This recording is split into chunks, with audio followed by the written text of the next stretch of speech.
मोबाईलची गोड धून ही रात्रीच्या अंधारात कर्कश वाटू लागली आणि भानुप्रतापजी दचकून जागे झाले. त्यांनी फोन उचलला आणि काही वेळाने तो त्यांच्या हातातून निसटून खाली पडला.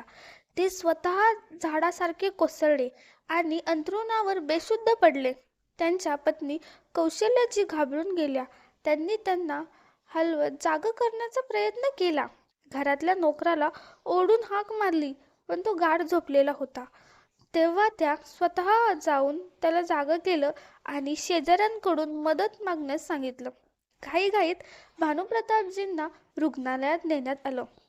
डॉक्टरांनी उपचार सुरू केल्यावर कुठेतरी कौशल्याजींना थोडासा दिलासा मिळाला. त्यांनी नवऱ्याचा फोन घेतला आणि पाहिलं की कॉल त्यांच्या समधीचा आलेला होता. आश्चर्य वाटलं. अर्ध्या रात्री काय घडलं असेल? त्यांनी परत समधींना कॉल केला. फोन उचलताच समधीजी म्हणाले, कृपया मला पुन्हा फोन करू नका. फक्त येऊन तुमच्या मनहूस लेकीला घेऊन जा. आणि फोन ठेवून दिला. हे ऐकून कौशल्याजींच्या काळजात धस्स झालं. आता पुन्हा कॉल करण्याची हिंमतही उरली नव्हती. त्यांनी स्वर्णाची फार काळजी वाटू लागली. त्यांनी थरथरत्या हातांनी मुलीला फोन केला. दुसऱ्या रिंगवरच तिने फोन उचलला. चिंतेने कौशल्याजी म्हणाल्या, बाळा, सगळं ठीक आहे ना? स्वर्णा भरून आलेल्या आवाजात म्हणाली, आई, सगळं संपलं, आणि रडू लागली. कौशल्याजी घाबरून म्हणाल्या, बाळा, काय झालं? काही भांडण वगैरे झालं का? स्वर्णा रडत होती आणि हळूहळू तिने सगळं सांगितलं. ऐकून कौशल्याजींच्या पायाखालची जमीनच सरकली. त्यांनी गळा दाटून आलेला असूनही लेकीला धीर देत सांगितलं, बाळा, काळजी करू नकोस, आम्ही लगेच येतो. पण तिने वडिलांच्या प्रकृतीबद्दल काहीही सांगितलं नाही, कारण ते ऐकलं असतं तर ती आणखी कोसळली असती. 2 तासांनी डॉक्टरांनी सांगितलं की भानुप्रतापजी आता धोक्याबाहेर आहेत. अशा अवस्थेत त्यांना तणाव द्यायला नको होता, पण काय करणार, परिस्थितीच तशी होती. त्यांनी डोळ्यातले अश्रू पुसत नवऱ्याजवळ गेल्या. भानुप्रतापजींचा चेहरा कोमजलेला होता. ते शून्यात बघत म्हणाले, हे सगळं काय घडलं? मी तर फक्त माझ्या मुलीचं भलंच पाहत होतो. कौशल्याजी म्हणाल्या, आपण तिला भेटायला जायला हवं. ती सध्या एकटीच आहे. आपण तिच्यासोबत उभं राहिलं पाहिजे. बोलताना त्यांनाही हे जाणवलं की त्यांचे पतीच तिच्या या परिस्थितीला जबाबदार आहेत. त्यांच्या हट्टानेच तिचं संपूर्ण आयुष्य उद्ध्वस्त झालं होतं. नर्सने येऊन त्यांना औषधं आणि इंजेक्शनं दिले आणि भानुप्रतापजी पुन्हा झोपले. कौशल्याजी त्यांच्याजवळ एकाच बेडवर बसल्या होत्या.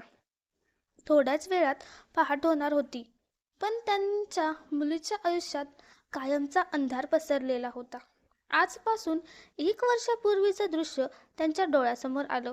स्वर्णा एक दिवस ऑफिसमधून घरी आली. ती खूप खुश होती. ती आईजवळ किचनमध्ये आली आणि म्हणाली, आई, तू खूप दिवसापासून म्हणत होतीस ना, लग्न कर, लग्न कर, तर मी आता तयार आहे. हे ऐकून कौशल्याजींना आनंद झाला. त्या म्हणाल्या, मग मी तुझ्या वडिलांशी बोलते, आपण चांगला मुलगा शोधू.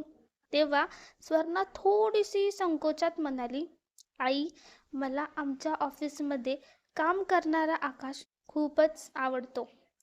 हे ऐकून कौशल्याजींना धक्का बसला. त्या म्हणाल्या, बाळा, तुला माहीत आहे ना की तुझ्या वडिलांना हे सगळं अजिबात आवडत नाही. लक्षात आहे का, तुझ्या काकाच्या मुलीने प्रेमविवाह केला होता तेव्हा ते किती चिडले होते. त्यांनी तर संबंधच तोडले होते. स्वर्णाचा चेहरा उतरला. ती म्हणाली, आई, पण आकाश खूप प्रेम करतो माझ्यावर. तो एक चांगला जीवनसाथी ठरेल.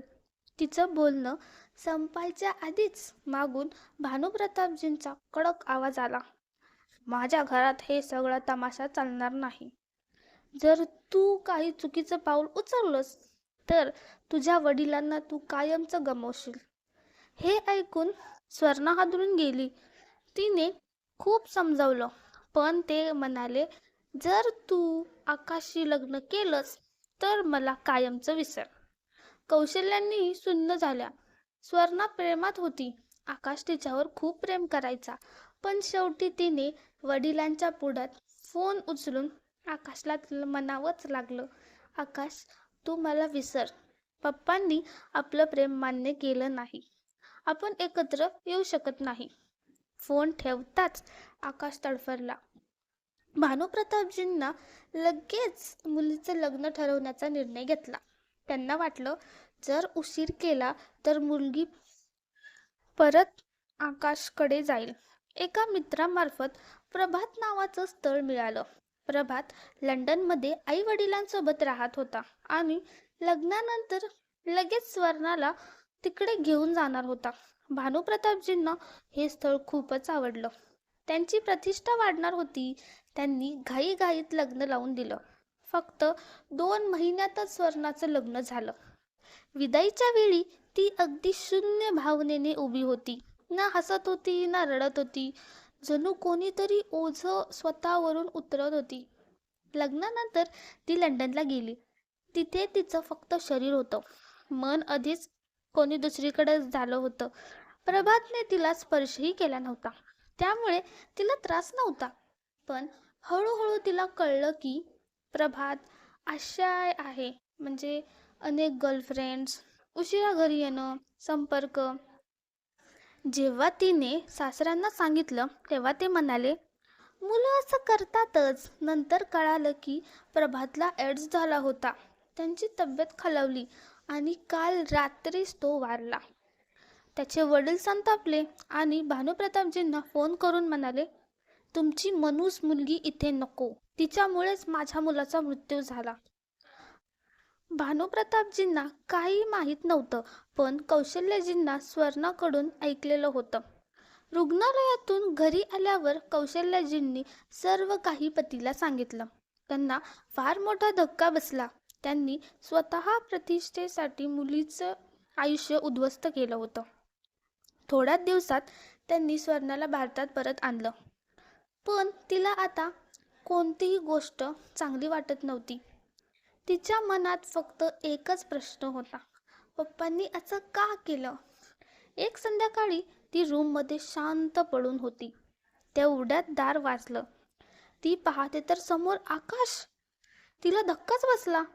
वर्षभरात ती एक कंकाल झाली होती. आकाशच्या डोळ्यात अश्रू आले. ती म्हणाली, आकाश, तू इथे? पप्पा पाहतील तर रागावतील. प्लीज जा.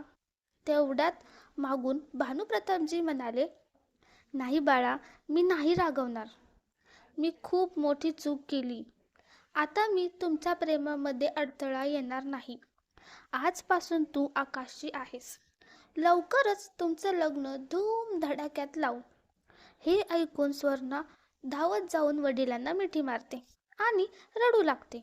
आकाशही तिच्या डोक्यावर प्रेमाने हात फिरवतो. भानुप्रतापजी निघून जातात. त्याच क्षणी त्या खोलीत वेळ थांबला होता. 2 तुटलेल्या आत्म्यांची परत भेट झाली होती. डोळ्यात साऱ्या भावना तरळत होत्या. होठ काही बोलले नाहीत, पण मनाने सगळं बोलून गेले. तो पुनर्जन्म होता त्यांच्या अपूर्ण प्रेम कथेचा. 1 आठवड्यानंतर दोघांचं लग्न मोठ्या आनंदात झालं. आकाशची आई एकटीच होती, पण मुलाच्या आनंदात खूप खुश होती.